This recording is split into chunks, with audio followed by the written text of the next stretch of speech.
Hello, welcome to another edition of the Pace Report. I'm Brian Pace. Pianist, bandleader, and composer Geoffrey Keezer is back on the scene with a brand new trio record featuring jazz vocalist Gillian Margot. Now, this project also got some assistance from a fundraiser Kickstarter project, which raised additional money to complete this project. Both he and Gillian also wrote some songs on this, as well as covered some other songs ranging from the Beatles to as well as Michel Legrand and John Lennon. Tonight's performance is taken from the official New York record release performance at Mesro here in New York City. And I had a chance to sit down with both of them to talk about this new record, as well as talk to Geoffrey in regards to his solo playing, as well as playing and recording in a trio setting.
Geoffrey, congratulations. It's been a while since we sat down and broke bread.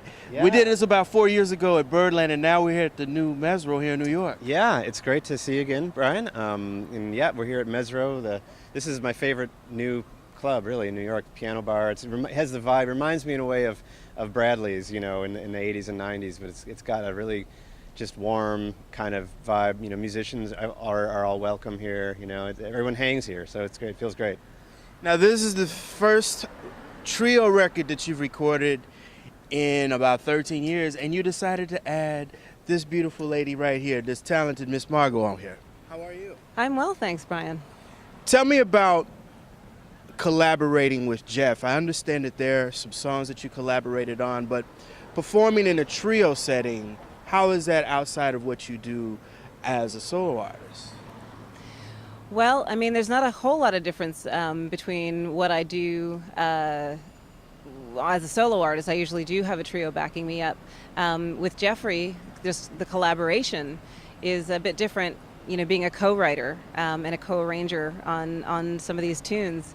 It's really cool to work with somebody who has a mind like Geoffrey's, because, he's a fantastic arranger and orchestrator, but, just on piano, he covers so many bases and has so many ideas that he can execute with his fingers. And so, for me, it's a whole other level of creation, really. There's so much that he covers. And so for, just collaborating, it's great. I'm writing tunes in a different way than I'm used to. When did you guys first meet? We met about, 4 or 5 years ago? We were actually in Shanghai, China. I was on tour with Chris Bodie, and Gillian was working with the band there, and we had a mutual friend, Richie Goods, bassist in Bodie's band at the time, and had just recorded on Gillian's record, Black Butterfly. So Richie was like, hey, let's go see my friend Gillian. She's playing across town, and we hung out, and that's where we met. And we played. I think I sat in on your gig, and we started kind of working together off and on and writing tunes, and here we are. Now, I understand that this was part of the Kickstarter project that you started a couple of years ago. Yeah, well, 2 or 3 months ago, we decided to crowdfund it. We had the record mostly finished, but we needed a little push just to get it over the edge, just to get it released, pressed, marketed, the artwork done, promoted, just all those things that cost so much money when you're, doing it out of pocket and self-releasing. You don't have label support. These are kind of things that really start to add up quickly. So with thanks to about 270 hardcore Keezer fans, we raised the money, and we got the record out. It's out now, and thank you, everybody. Tell me about the songs that you guys collaborated on, and I know you do some covers on here. The process of collaborating, that's got to be a process also. Yeah, I'm actually, I find that we're lucky. We really enjoy working together, and I've co-written with a number of different instrumentalists, and for some reason Geoffrey and I just have a similar approach. So we're both really open.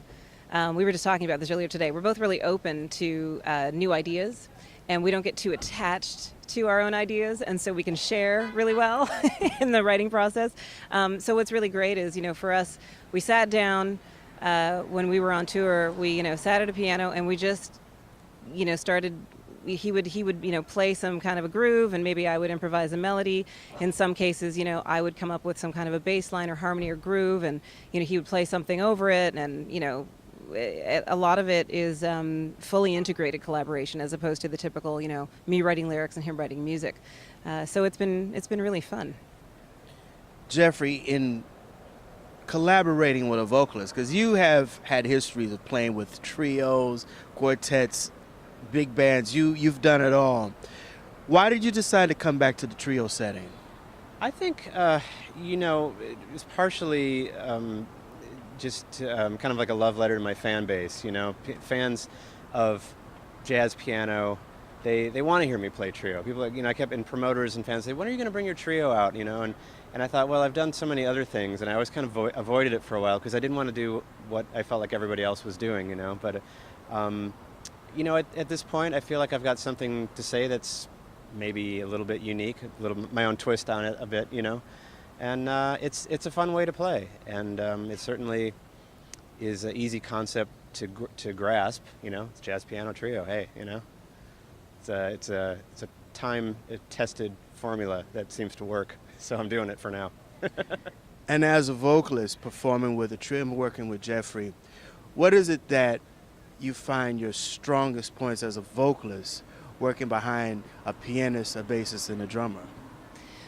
Well, I think for me, what I like about it most, and what I find the skills that get sharpened, particularly when working with Geoffrey's trio, is that there's so much information that a piano player like Geoffrey is able to execute in a short period of time. That for me, especially improvising, trying to process that and respond to it in an intelligent way, in a harmonically, viable way, in a way that's interesting to people and still, sounds good. trying to execute all of that. These are the kind of skills that I've managed to sharpen, I think, just working with his trio. But, aside from that, just the classic setting of being a vocalist, fronting a trio or even working as an integrated part. To me, that's, again, is a time-tested formula that works. And it's just beautiful to have, those three instruments to play off of, to respond to, and to create like that perfect setting that I can do, whatever I want with.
There's some interesting covers on this recording. You guys go into Streisand, you guys go into Beatles and John Lennon. Yeah. What and I like this because I've always been saying that people of our generation need to start singing more of our songs and get out of the traditional songbook, the American songbook.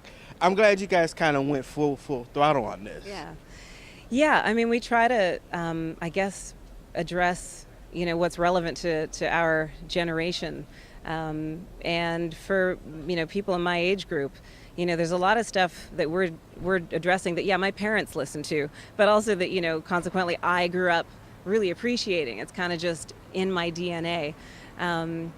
As for this On My Way to You, the tune that Michel Legrand tune that Barbra Streisand covered, that's something that, I learned because Freddie Cole taught it to me. I met him years ago, many, many years ago, when I was just coming up and very young, and he played a concert in the city where I'm from, and I started talking about singing and phrasing, and he said, he performed that tune, and he said, check out this tune.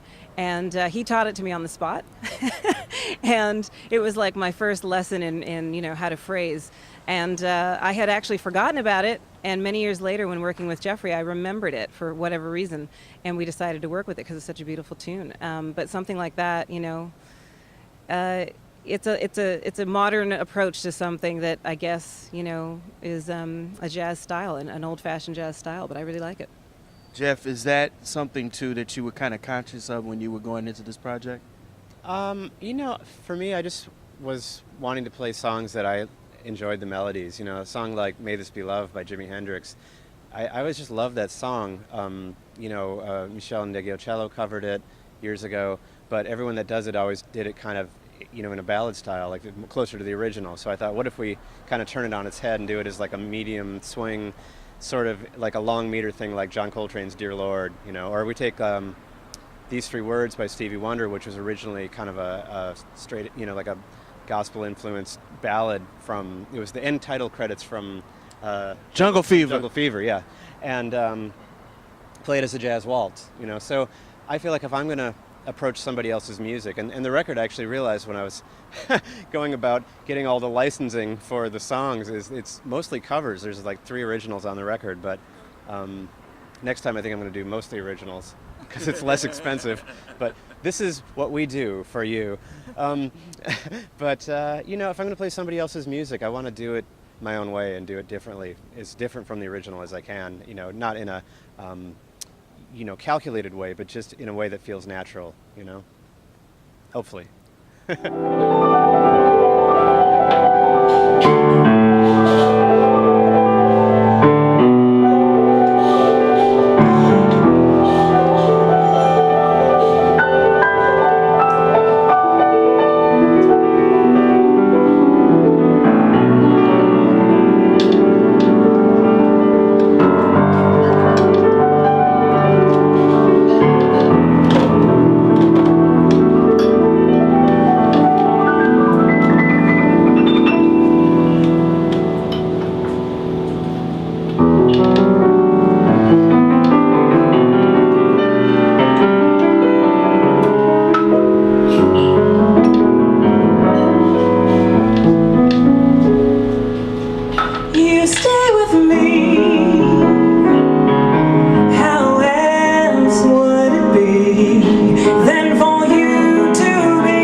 been very, very busy here since the last time we spoke. Yeah, that's true.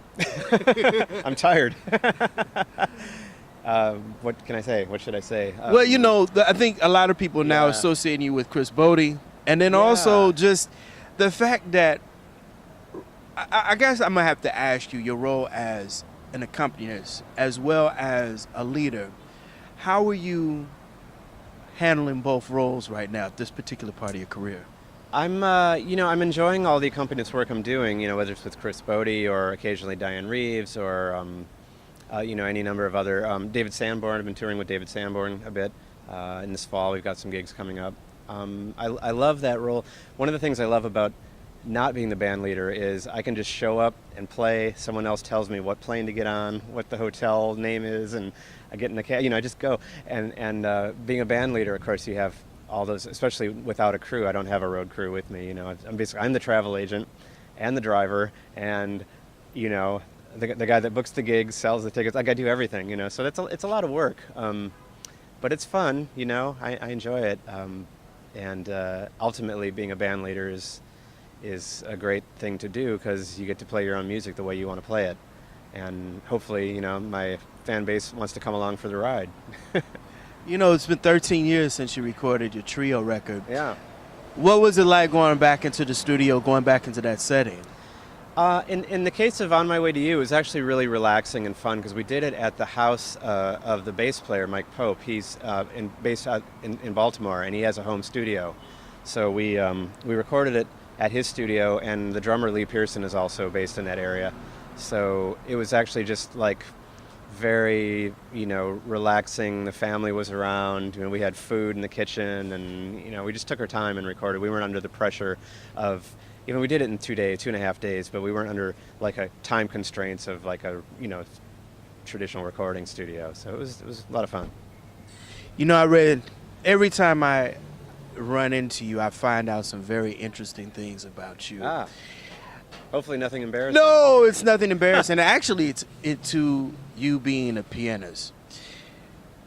The solo piano, playing solo versus playing in a trio setting. What is it about playing solo that you think enhances your skill as a piano player versus take away from the setting that you're playing with three players? Mm-hmm. Well, for me, the number one thing playing solo piano is always to maintain the groove. Where maybe a lot of other piano players focus more on the pretty stuff and the voicings and all the orchestration and all that kind of stuff. For me, it's like the groove is number one, and I want to feel like I've got a bass player and a drummer there, so I kind of have to be both the bass player and the drummer.